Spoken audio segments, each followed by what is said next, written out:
देखिए कल हमने देखा था समपोषी व्यतिकरण के लिए, ठीक है, शर्तें। आज हम लोग देखेंगे बाबू विनाशी व्यतिकरण की शर्तें।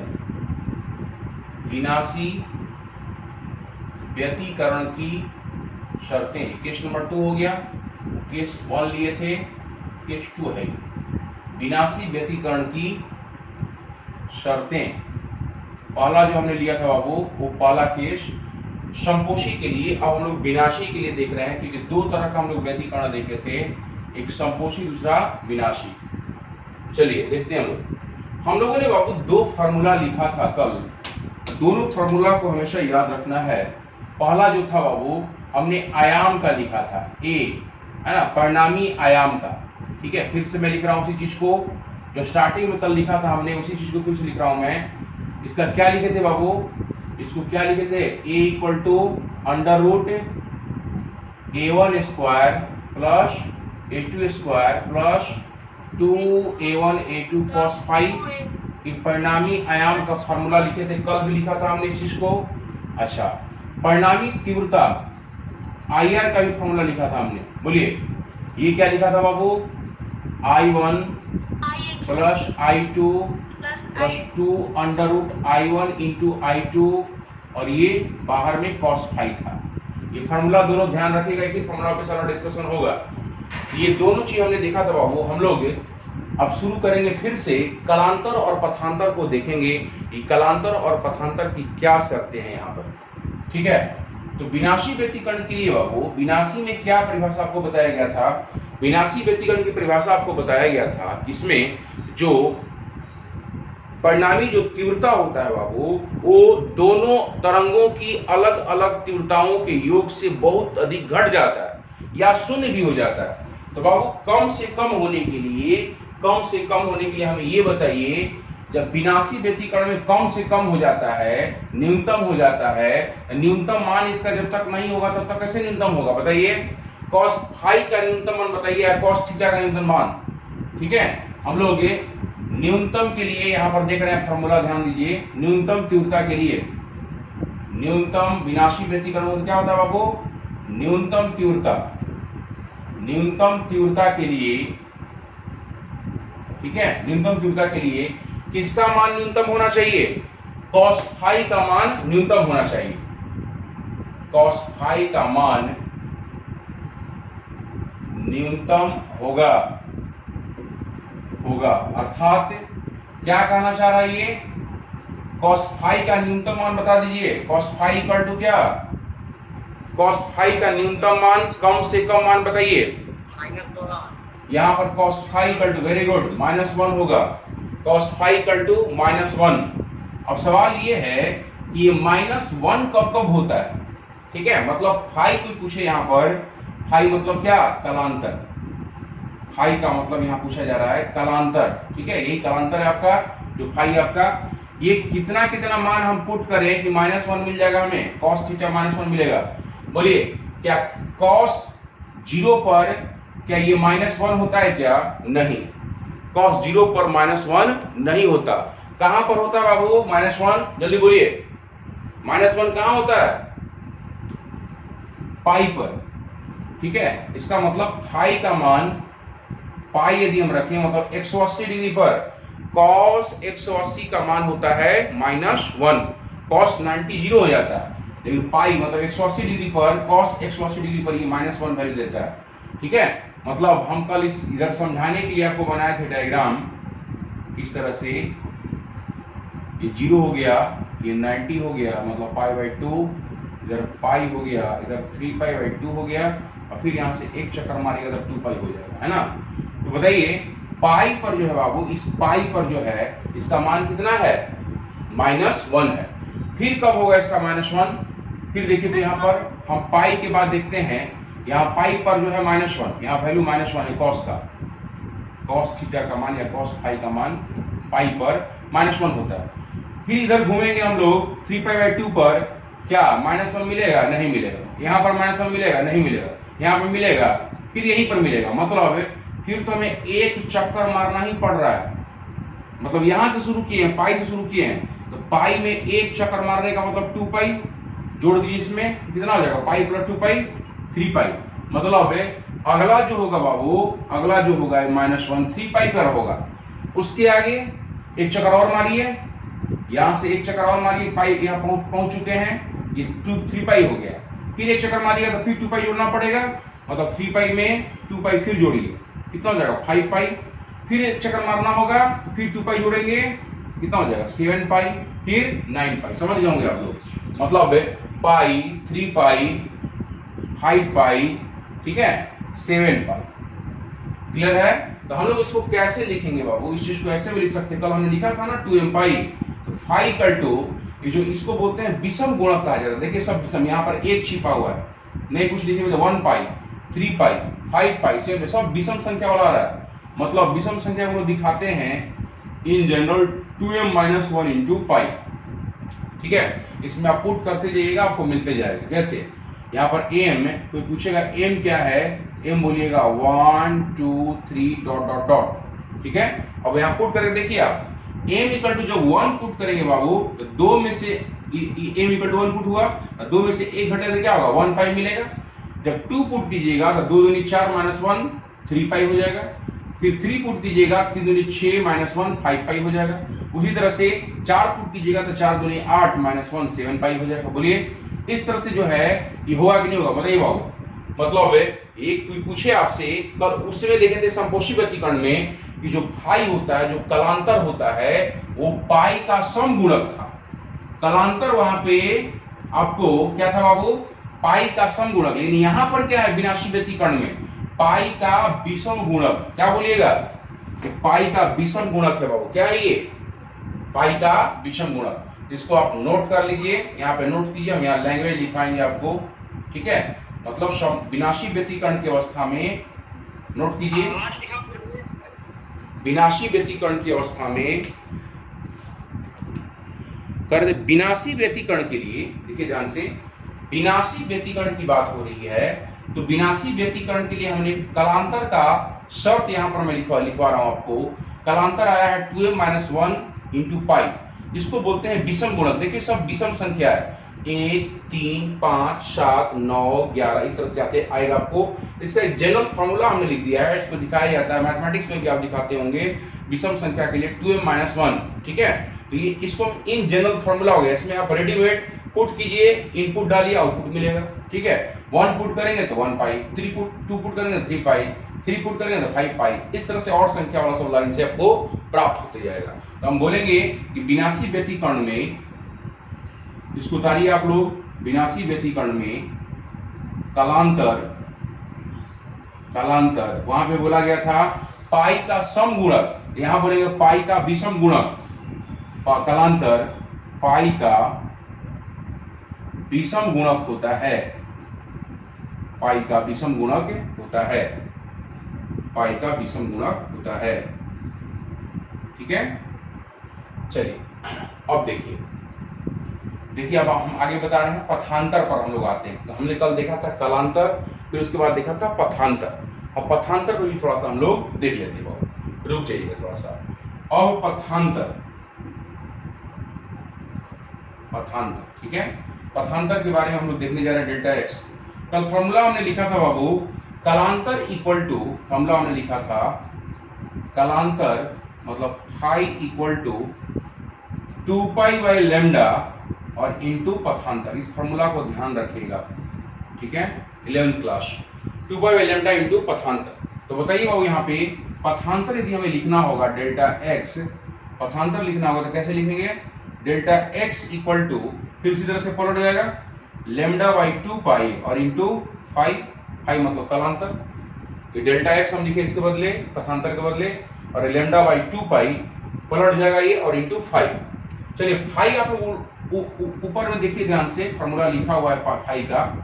देखिए यहाँ पर 5 कर लिखे 2m - 1 इंटू पाई, यहाँ पुट करेंगे हम लोग 2m - 1 इंटू पाई।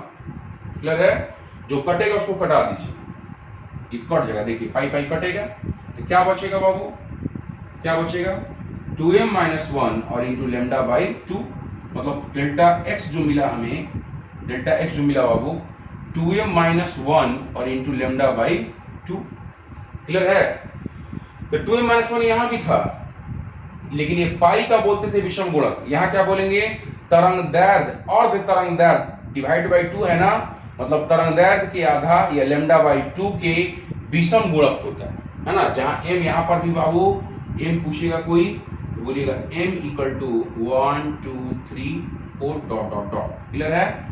क्लियर है यहां तक? बोलिए। तो यहां पर लैंग्वेज क्या लिखेंगे, विनाशी अस्पष्टता, विनाशी व्यतिकरण में यहां पर लिख लीजिएगा अस्पष्टता, जल्दी से उतारिए, अस्पष्टता समझा दिया आपको, और ऊपर से उतारिए, हम यहां लैंग्वेज लिखवा रहे हैं। अस्पष्टता विनाशी व्यतिकरण में, विनाशी व्यतिकरण में पथांतर, पथांतर मतलब डेल्टा x लैम्डा बाई 2 का विषम गुणक, विषम गुणक होता है, विषम गुणक होता है, लैम्डा बाई 2 का विषम गुणक होता है।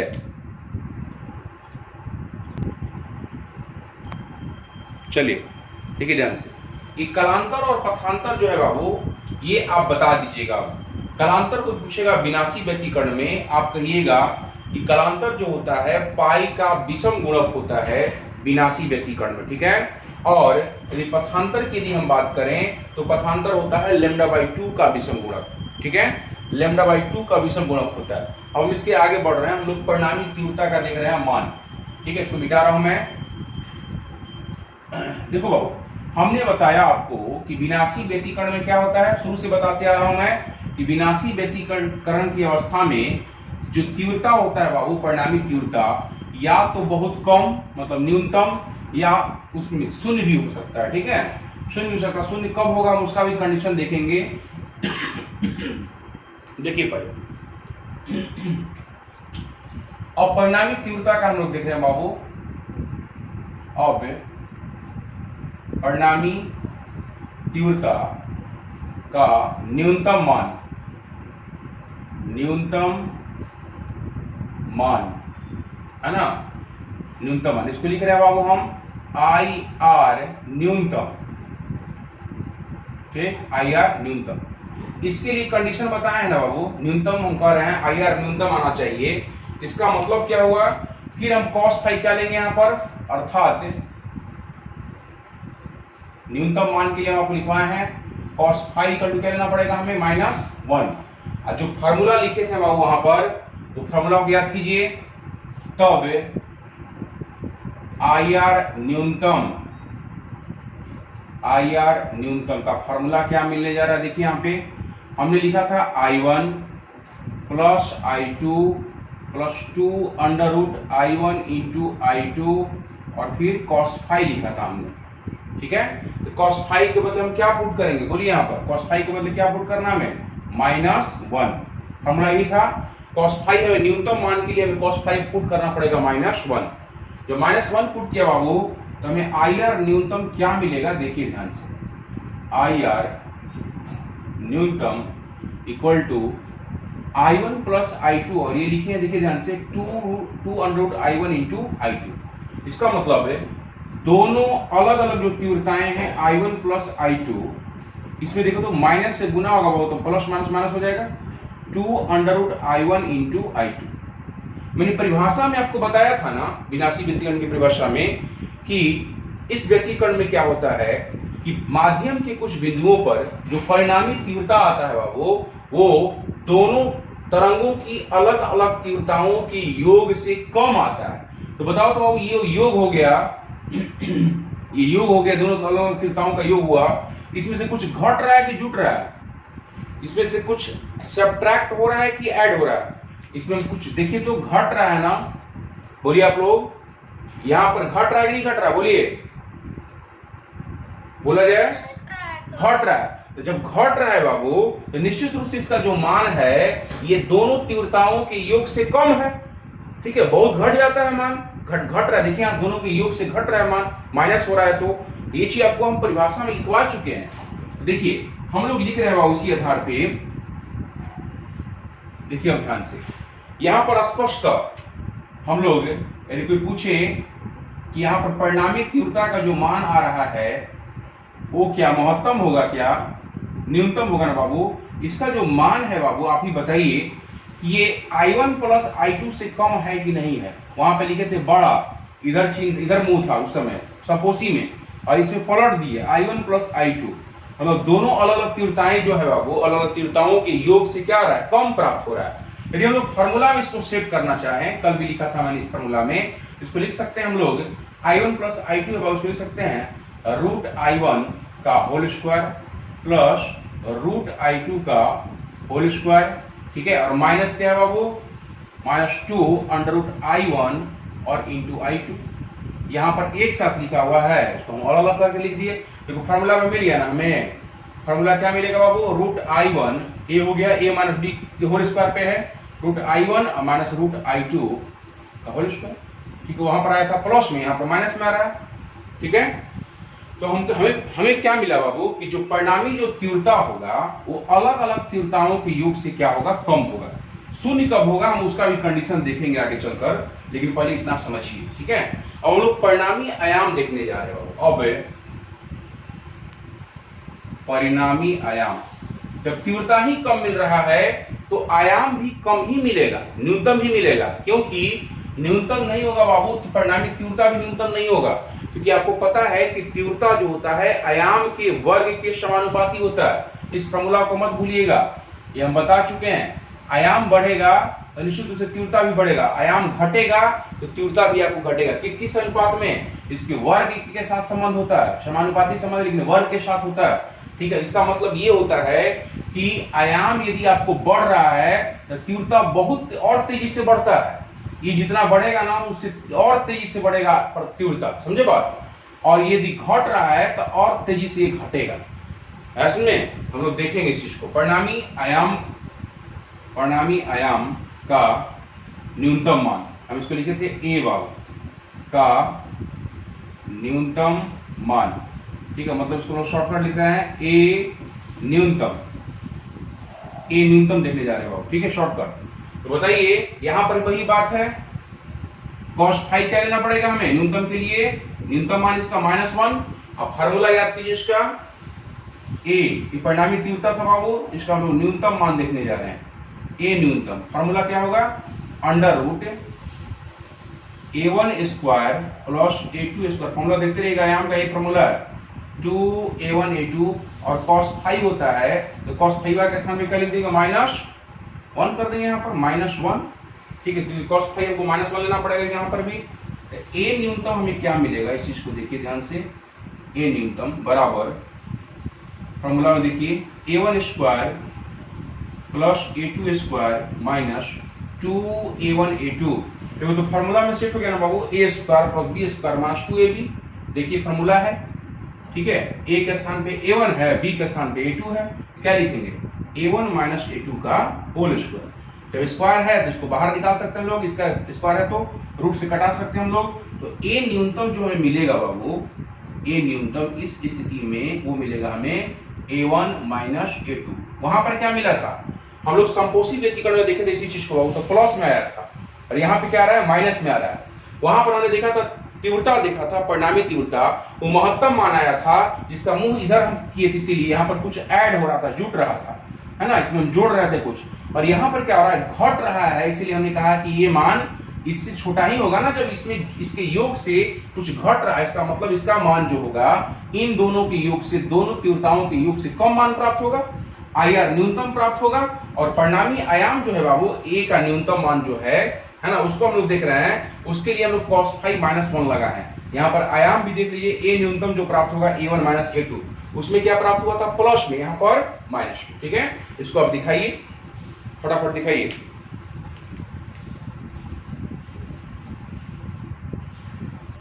हम लोग इसके नेक्स्ट पार्ट में हम लोग आगे बढ़ते हैं बाबू।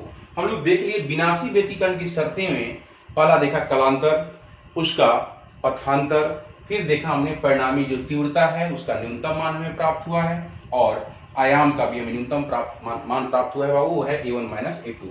और यहाँ पर हमने क्या कहा कि दोनों तीव्रताओं के योग से आपको दोनों तीव्रताओं के योग से कम मान प्राप्त हो रहा है, ठीक है। अब हम लोग देखते हैं बाबू कि कब हम कैसा मान रखें संपोषी और विनाशी की अवस्था में, कब हमें जो है न्यूनतम मान प्राप्त होगा, तीव्रता का न्यूनतम प्राप्त कब मान प्राप्त होगा, इस चीज को हम लोग देखने जा रहे हैं। ठीक है, यदि मान लो बाबू कंडीशन देखिए, यहां पर हम अलग से लिखवा रहे हैं, इसको नोट बना कर लिखना चाहते लिख सकते हैं, ऑब्जेक्टिव क्वेश्चन यहां से रहेगा आपको। हम कह रहे हैं बाबू कि यदि दोनों तरंगों का आयाम बराबर हो जाए, ठीक है, यदि दोनों तरंगों का, हम नोट में लिखवा रहे हैं, यदि दोनों तरंगों का, आप लिख सकते हैं तरंगों का आयाम मतलब A1 और A2 बराबर हो जाए,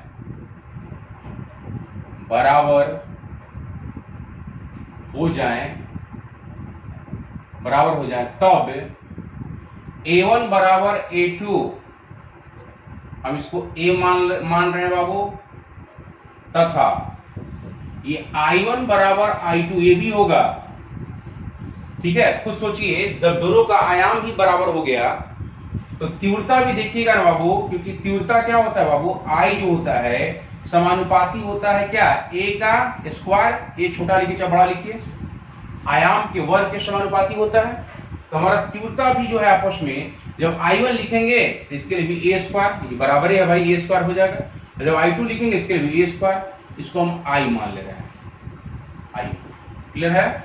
अब आइए, जब हम दोनों बराबर कर दिए तब हम लोग परिणामी तीव्रता और परिणामी आयाम की बात कर रहे हैं। तब संपोषी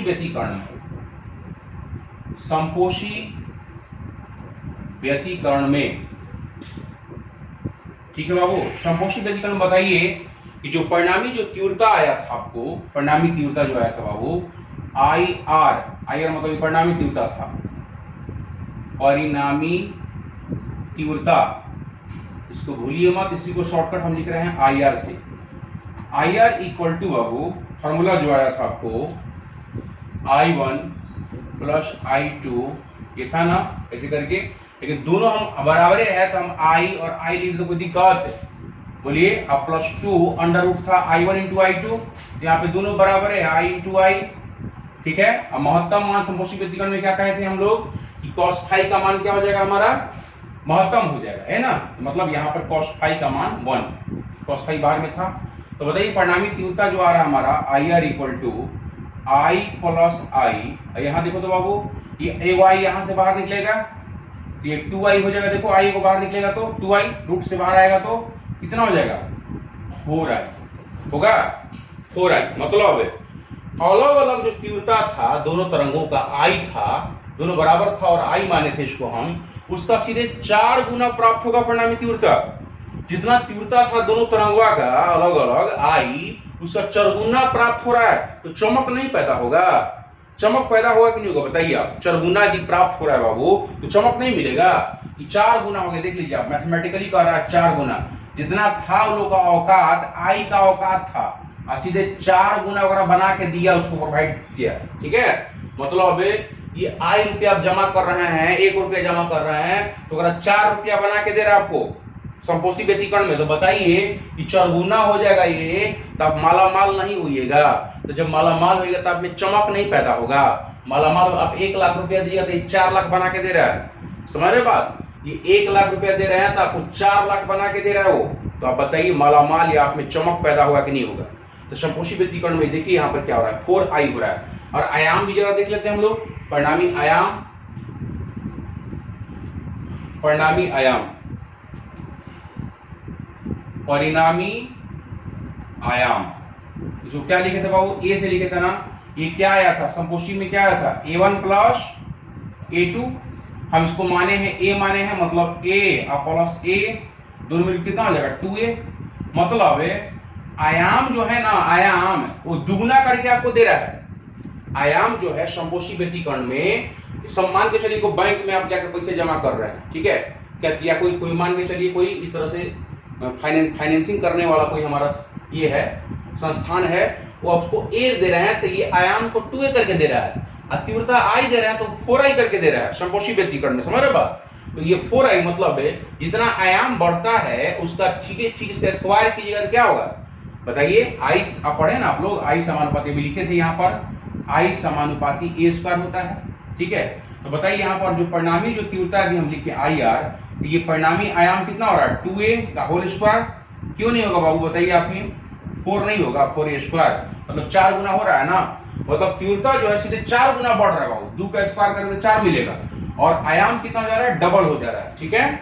अच्छा अब आइए विनाशी व्यतिकरण पर, अब आइए विनाशी व्यतिकरण पर, देखिए ध्यान से विनाशी व्यतिकरण में देखो अब विनाशी व्यतिकरण, विनाशी व्यतिकरण में इसमें जरा देखिए तो बाबू परिणामी तीव्रता का फॉर्मूला, फिर से परिणामी तीव्रता मतलब आई आर, ये क्या आया था I1 प्लस I2 था, तो हम I लिख रहे हैं, I प्लस I दोनों को I माने हैं, और इसमें क्या था -2 √I × I था, बोलिए। और यहाँ बाहर में cos फाई था तो 1 यहाँ पर मान इसी को हम पुट कर दिए थे, इस माइनस आया था यहाँ पर देखिए, -1 पुट किया तो -1 आया था।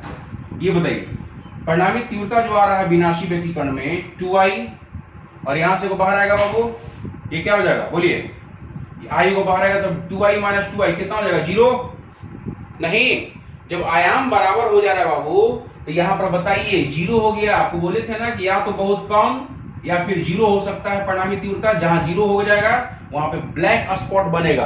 प्रकाश के लिए हम बता रहे हैं, प्रकाश की व्यतिकरण अवस्था में वहां पर ब्लैक स्पॉट है, ध्वनि के लिए हम ध्वनि की बात करेंगे तो वहां कुछ सुनाई नहीं देगा। इस पॉइंट पर जो है जहां पर देखिए तीव्रता विनाशी व्यतिकरण जहां पर होगा वहां पे कुछ सुनाई नहीं देगा, थोड़ा सा भी कुछ भी नहीं, और यहाँ पे एकदम टनाका सुनाई देगा बाबू, ठीक है। ध्वनि का व्यतिकरण के लिए हम बात करें तो ये प्रकाश की बात करें तो यहाँ पर टनाका दिखाई देगा, और यहाँ पर आपको विनाशी व्यतिकरण में आपको ब्लैक स्पॉट दिखाई देगा, वहां पे उजाला नहीं रहेगा बल्कि अंधेरा रहेगा, ठीक है। 0 आ गया। अब परिणामी आयाम भी देख लीजिए उसी तरह से, तथा परिणामी आयाम मतलब a, इसमें क्या मिला था फॉर्मूला देखिए, यहाँ पर फॉर्मूला क्या था a1 - a2 था, मतलब हम क्या लिखेंगे a - a, दोनों का बराबर है तब कितना हो जाएगा ये 0, तो 0 का स्क्वायर 0 ही होता है ना। इसका भी देखिए फिर इसके साथ संबंध देखेंगे I समानुपाती a स्क्वायर, ये चूंकि खुद 0 है, 0 का स्क्वायर कीजिएगा तो I आपको 0 नहीं मिलेगा। तो देखिए जब आयाम ही 0 हो जाएगा हमारा, परिणामी आयाम ही a1 - a2 का 0 हो जाएगा, तो तीव्रता भी आपको 0 होना ही होना है, ठीक है। नोट कर लीजिए इसको भी याद रखिएगा, इस पर क्वेश्चंस वगैरह जो आपको हम दे सकते हैं, ठीक है। यहाँ तक आज बस यहीं तक बाबू, मिलते हैं नेक्स्ट वीडियो लेक्चर में। जय हिंद।